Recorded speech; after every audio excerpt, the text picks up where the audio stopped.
राज्यातील स्थानिक स्वराज्य संस्था निवडणुकीसंदर्भातील सुनावणी लांबणीवर येत्या शुक्रवारी दुपारी 12 वाजता होणार सुनावणी।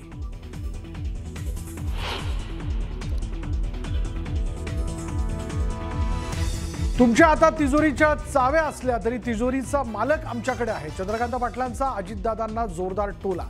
तिजोरीच्या चाव्या आणि मालकावरून धमकावलं जात आहे। वडेट्टीवारांचा महायुतीवर घणाघात।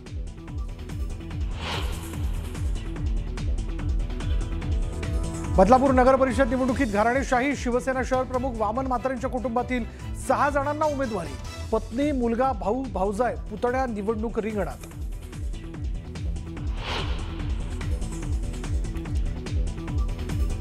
मुख्यमंत्र्यांसमोरच नवनीत राणाही म्हणतात मी पुन्हा येईन, तर नवनीत राणा आता माजी खासदार राहणार नाहीत। फडणवीसांनीही दिलं आश्वासन।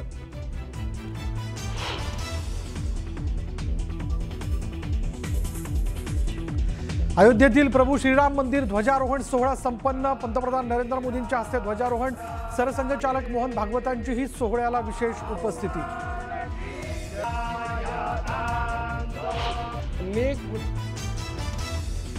गौरीच्या आत्महत्या नसून हत्या असल्याचा वडिलांचा आरोप, तर गौरीच्या शरीरावर मारहाणीच्या खुणा आढळल्याचाही दावा।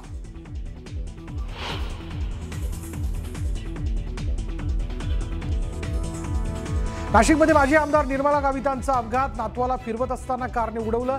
जखमी निर्मला गावित यांच्यावर रुग्णालयात उपचार सुरू।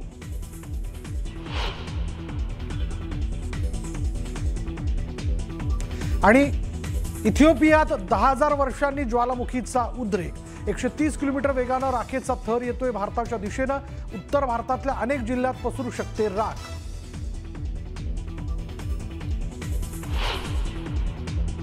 मालक आमच्याकडे। कोल्हापूरच्या मुरगुडमध्ये प्रचार सभेदरम्यान चंद्रकांत पाटील यांनी विधान केलंय। तिजोरीचा मालक आमच्याकडे असल्यामुळे विकासाची काळजी करू नका असं आश्वासन देखील चंद्रकांत पाटील यांनी मतदारांना दिलंय। राज्यात आपली सत्ता आहे आणि तिजोरीच्या चाव्या आपल्या हातात आहेत। अर्थमंत्री आपला आहे, मत तुमचं, निधी आमचा असेल असं वक्तव्य राज्य महिला आयोगाच्या अध्यक्षा आणि राष्ट्रवादीच्या नेत्या रुपाली चाकणकरांनी कुर्डुवाडीतील सभेत वक्तव्य केलंय। सांगलीच्या जत नगर परिषदेसाठी भाजप आमदार गोपीचंद पडळकरांनी कंबर कसली आहे। गल्लोगल्ली जात पडळकर प्रचार करतायत। दुचाकीवरून प्रचार करत शेतकऱ्यांची साथ लाभल्यामुळे आपलाच विजय होईल असा विश्वास सुद्धा त्यांनी व्यक्त केलाय। मी आजारी असल्यामुळे मतदारांमध्ये गैरसमज पसरवू नका असा थेट इशारा दीपक केसरकरांनी नितेश राणेंना दिलाय। नितेश राणेंनी केलेल्या वक्तव्याचा केसरकरांनी समाचार घेतलाय।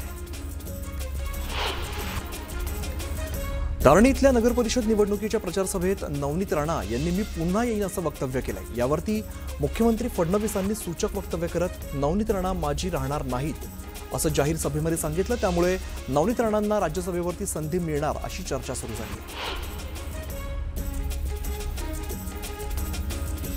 मुंडे बहीण भावाची प्रतिष्ठा पणाला लागली आहे। पद्मश्री धर्माधिकारी यांच्या प्रचारासाठी मुंडे प्रचारात उतरलेले असून बहीण भाऊ एकत्र असल्याने परळीच्या विकासाचा मार्ग मोकळा झालाय अशी प्रतिक्रिया परळीतील नगराध्यक्ष पदाच्या उमेदवार पद्मश्री धर्माधिकारी यांनी दिली।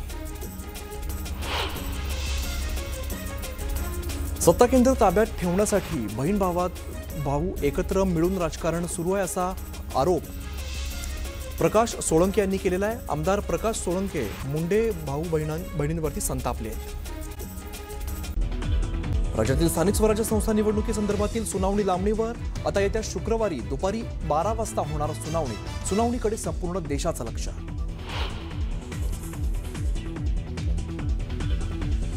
बदलापूर नगर परिषद निवडणुकीत घराणेशाही। शिवसेना शहर प्रमुख वामन म्हात्रेंच्या कुटुंबातील 6 जणांना उमेदवारी। पत्नी, मुलगा, भाऊ, भाऊजाय, पुतण्या निवडणुकीच्या रिंगणात।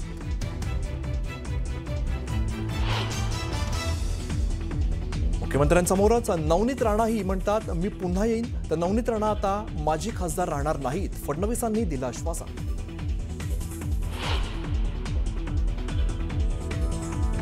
तुमच्या हातात तिजोरीच्या चाव्या असल्या तरी तिजोरीचा मालक आमच्याकडे आहे, त्यामुळे विकासाची काळजी करू नका। कोल्हापुरात प्रचार सभेत बोलताना चंद्रकांत पाटील यांचा अजितदादांना जोरदार टोला। पुन्हा एकदा रावत आपल्या मैदानात येस आणि नुसतेच नाही तलवार घेऊन दिसते। उद्धव ठाकरेंनी घेतली खासदार संजय राऊतांची भेट। राऊतांच्या भांडूपमधील निवासस्थानी जाऊन प्रकृतीची केली विचारपूस।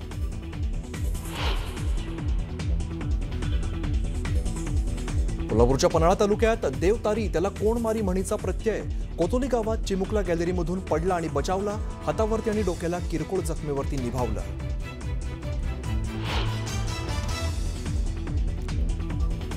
अयोध्येतील प्रभू श्रीराम मंदिर ध्वजारोहण सोहळा संपन्न. पंतप्रधान नरेंद्र मोदींच्या हस्ते ध्वजारोहण. सरसंघचालक मोहन भागवतांचीही सोहळ्याला विशेष उपस्थिती.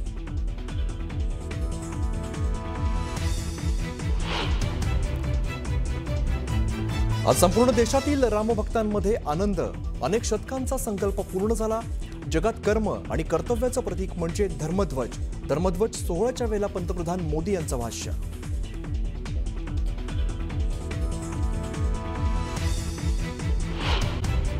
अजितदादांच्या वक्तव्यावरून मंत्री चंद्रकांत पाटलांनी टोला लगावला. तुमच्या हातात तिजोरीच्या चाव्या असल्या तरी तिजोरीचा मालक आमच्याकडे आहे. कोल्हापूरच्या मुरकुडमध्ये प्रचार सभेदरम्यान चंद्रकांत पाटलांनी हे विधान केलं. तिजोरीचा मालक आमच्याकडे असल्यामुळे विकासाची काळजी करू नका असं आश्वासन चंद्रकांत पाटलांनी मतदारांना दिलं. राज्यात आपली सत्ता आहे आणि तिजोरीच्या चाव्या आपल्या हातात आहेत. अर्थमंत्री आपला आहे, मत तुमचं, निधी आमचा असेल असं वक्तव्य राज्य महिला आयोगाच्या अध्यक्षा आणि राष्ट्रवादीच्या नेत्या रुपाली चाकणकर यांनी कोर्डुवाडीमधील सभेत केलं. सांगलीच्या जत नगर परिषदेसाठी भाजप आमदार गोपीचंद पडळकर यांनी कंबर कसली आहे. गल्लोगल्ली जाऊन पडळकर प्रचार करतायत. दुचाकीवरून प्रचार करत शेतकऱ्यांची साथ लाभल्यानं आपलाच विजय होईल असा विश्वास पडळकरांनी व्यक्त केला. मी आजारी असल्यानं मतदारांमध्ये गैरसमज पसरवू नका असा थेट इशारा दीपक केसरकर यांनी नितेश राणेंना दिला. नितेश राणेंनी केलेल्या वक्तव्याचा केसरकरांनी समाचार घेतला. धारणी इथल्या नगर परिषद निवडणुकीच्या प्रचार सभेत नवनीत राणा यांनी मी पुन्हा येईन असं वक्तव्य केलं. यावर मुख्यमंत्री फडणवीसांनी सूचक वक्तव्य करत नवनीत राणा माजी राहणार नाहीत असं जाहीर सभेत सांगितलं. त्यामुळे नवनीत राणांना राज्यसभेवर संधी मिळणार अशी चर्चा सुरू झाली आहे.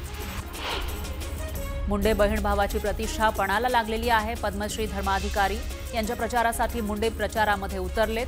तर बहीण भाऊ एकत्र आल्यामुळे परळीच्या विकासाचा मार्ग मोकळा झाला अशी प्रतिक्रिया परळीमधील नगराध्यक्षपदाच्या उमेदवार पद्मश्री धर्माधिकारी यांनी दिली. सत्ता केंद्र ताब्यात ठेवण्यासाठी बहीण भावाचे एकत्र मिळून राजकारण सुरू आहे असा आरोप परक्राळ सोळंके यांनी केलाय. आमदार प्रकाश सोळंके मुंडे बहीण भावावर संतापले. जिवंत असेपर्यंत अशोक चव्हाणांना भाजप कळाली तरी खूप झालं असं खोचक प्रत्युत्तर प्रताप चिखलीकरांनी दिलं. प्रणिता चिखलीकर भाजपमध्ये महिला आघाडीच्या प्रदेश उपाध्यक्ष आहेत. यावरून अशोक चव्हाणांनी टीका केली होती. बाप एका पक्षात आणि पोरगी एका पक्षात चालणार नाही असं चव्हाण म्हणाले होते. यावरून चिखलीकरांनी खोचक टोला लगावला. चिपळूण नगर परिषदेच्या निवडणुकीचा पेपर विरोधकांनी सोपा केलाय असं विधान मंत्री उदय सामंतांनी केलं. हा सोपा पेपर सोडवता आला नाही तर पुढे कोणताही पेपर सोडवता येणार नाही असंही सामंत म्हणाले.